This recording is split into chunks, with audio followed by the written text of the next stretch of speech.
Welcome. I wanted to just do a quick video. Hopefully everything's coming through on your end. I just wanted to do a quick live video and just share something really personal to my heart. It is December 29th, and yesterday was actually an anniversary for me, a really difficult one. And it really made me think about time in a new way, and especially with the new year coming, there's just so much. It just made me think of how every day is important. And I wanted to just tell a little story in my own personal life, how this plays out. So yesterday was the anniversary of my dad passing away.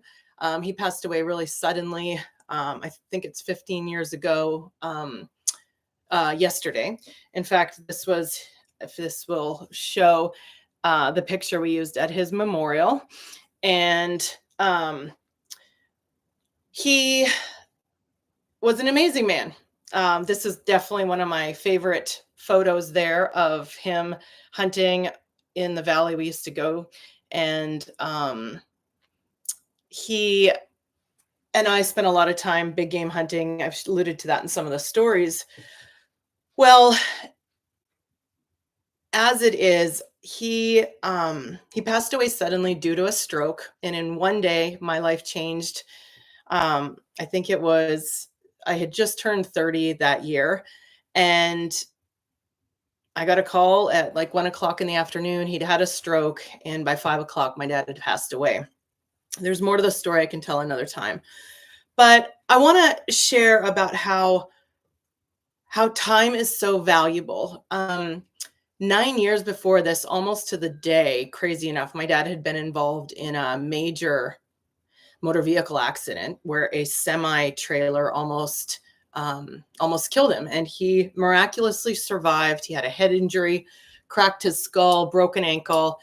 And it was interesting because the whole process of getting better and healing from that was quite a journey. Head injuries are pretty significant, and my dad ended up coming out the other side pretty amazingly, with hardly any residual challenges. But it took a while for the speech and language and the hearing, like for his speech and language to be fully kind of healed and functional, because that was the area of his brain that had sustained most of the damage. And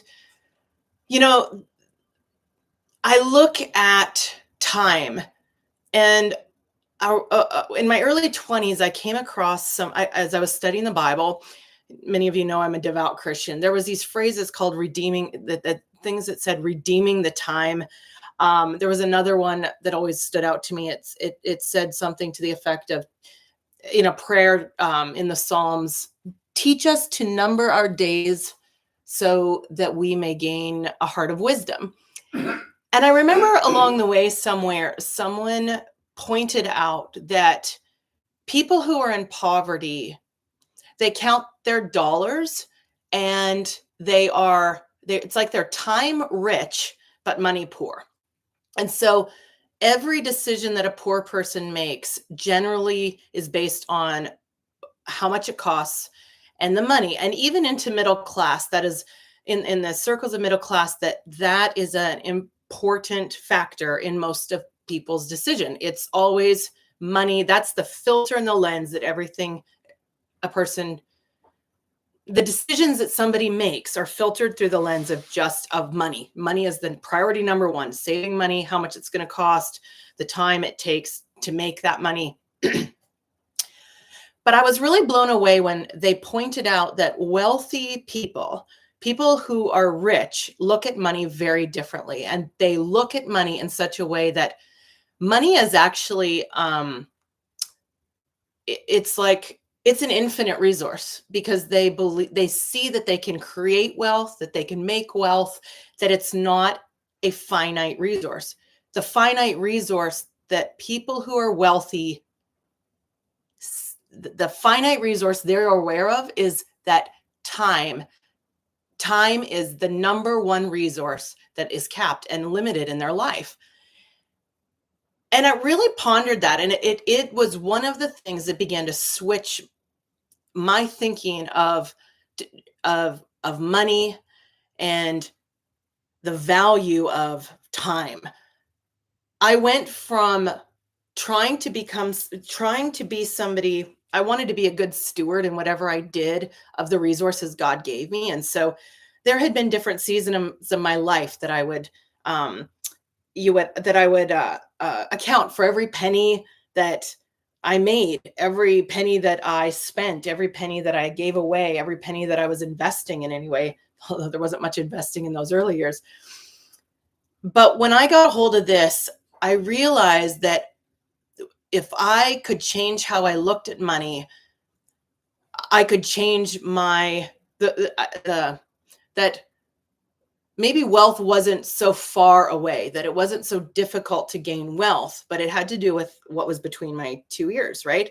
And that my mindset and perspective mattered. And so I began to not make money my number one filter. I decided to make time the number one filter. And so I started doing in little ways, trying to account for time. I was like, I want to be a steward of my time. The Bible talks about numbering our days. Well, how many days am I going to live? How old am I right now? How many hours do I have?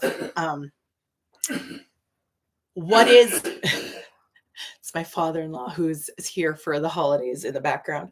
I learned to count the hours that I had to live. If I dream of living to 120 years, my husband laughs at me, but, the average person lives, I think, to about 80 years nowadays, or 75 years, 80 years. And so even if at the least that's the expected life, that is your expected life. I can't say that. That is your expected life expectancy. It sounds weird. How do you account for what you have? How do you make it matter? How do you make your time matter? And so for me, learning to live, I want to live with the end in mind. What am I going to leave on this earth? What am I going to do that's left behind? And honestly, it's hard. I share about my dad, and I say this because there's a juxtaposition. My dad was an amazing man. He had his faults, and those closest to him knew those faults, like most of us do. They're glaring, in ways. But my dad also was an amazing husband, amazing father, an amazing man with a great reputation in our community. And I learned a lot from my dad, but, he's passed away. And there's a handful of people that remember him 15 years later. There's a handful of stories that might be told about him. There were a few after his, when it was his funeral and when he had passed, lots of people come out of the word work to remember people and tell stories and to celebrate a life and to remember them. But 15 years later, nobody reached out to me to mention the impact my dad had on them. I'm not asking for sympathy, and I didn't make yesterday about that. I'm not saying that. What I'm saying is, how do you live a life that leaves a legacy? What is the legacy you want to leave? What is the impact on people that you want to leave? What do you leave behind? My dad left some stories, but there's almost nothing tangible that could be passed on to my children and my children's children. There isn't much of an inheritance. I'm going to share the best I can of the lessons I learned from my dad. Part of my desire to capture his life is to share some of those lessons, doing it here on these videos, doing it in conversation with my children. I don't know to the extent my siblings do that, but there isn't much of a radius beyond our immediate family that has any impact on my dad's legacy. And not everyone wants to live in that way, but I really challenge you. We're moving into 2025. What is the legacy you're going to leave? What are you leaving behind? There's no guarantee. No one has any guarantee of the days they're going to live. This may be my last day on earth. What am I leaving behind for my children? What am I leaving for my husband? What am I leaving in the community? Who are the people that there's lives that are going to be changed because of me. Now, I'm not trying to say that my dad's life is only measured in, it's not so objective, right? I'm not trying to hold that up as exactly a measuring stick. But there are people in our life, when my grandmother passed away, when my grandfather passed away, you have these moments of just the weight of what are we living for? Why am I living? What is my purpose? Is there more to this? And I just invite you to think deeply today about the time that you are spending, or, as I don't even like to use that word anymore, the time you're investing. What is your life about? I don't waste time anymore. I don't use that word. I don't like that language, because there is not 1 minute of my life that I waste. I'm sowing my time. I'm investing my time always. It's in relationship. It's in my health. It's in my business. It's in an impact and serving in my community. It's investing in my relationship with God and my husband and my children. Like, these are the things that matter. And so I really challenge you, stop wasting your time and start redeeming the time. Make the most of your time so that when you die, there is something more tangible and more measurable of the impact that you leave behind. And I've shared a few videos on this channel and on my other channel about just leaving a legacy, and how I think I have a playlist on my other channel about just the 5 things you have to discover before you die, and a spinoff of a great book written on that subject of just like, what are the things? And one of the keys is leave something behind, tangible, for people to touch. Leave a book, leave music, leave poetry, leave a collection of quilts, leave a collection of things that document your journey and have some element to pass on. And that there's a mark of your legacy in some way. What is it you're leaving behind? And so that is my challenge to you today. And I just share, this passing, this anniversary, as a reminder to me. How do I want to live? How do I make the most of the time that I have? How do I redeem the time? How do I invest my time? Because, I want to live from a place of abundance and wealth. And one of those ways is that there are an infinite number of resources, but only time, we all have been given, is the only limited resource that we truly have. Before I let you go, if you have stuck around this long, I wanted to share a few pictures of my dad and share a poem that is beautiful to me. But when my dad passed years ago, I did this kind of tribute to him. If you can see some of those, depending on the light in the background. Again, memorializing and celebrating some of my favorite moments with my dad. And the let's see here, I'm trying to get that framed.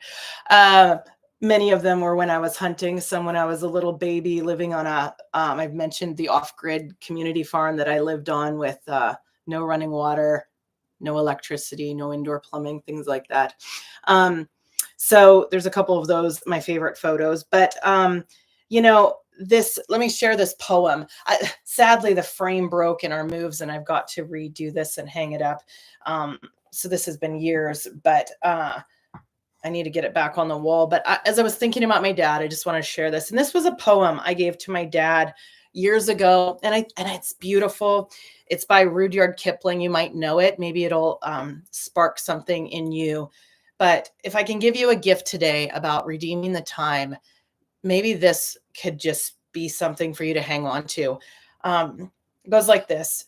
If you can keep your head when all about you, if you can keep your head when all about you are losing theirs and blaming it on you, if you can trust yourself when all men doubt you, but make allowances for their doubting too, if you can wait and not be tired by waiting, or being lied about, don't deal in lies, or being hated, don't give way to hating, and yet don't look too good nor talk too wise. If you can dream and not make dreams your master, if you can think and not make thoughts your aim, if you can meet with triumph and disaster and treat those two imposters just the same. If you can bear to hear the truth you've spoken, twisted by knaves to make a trap for fools, or watch the things you gave your life to broken and stoop and build them with worn out tools. If you can make one heap of all your winnings and risk it all on one turn of pitch and toss, and lose and start again at your beginnings, and never breathe a word about your loss.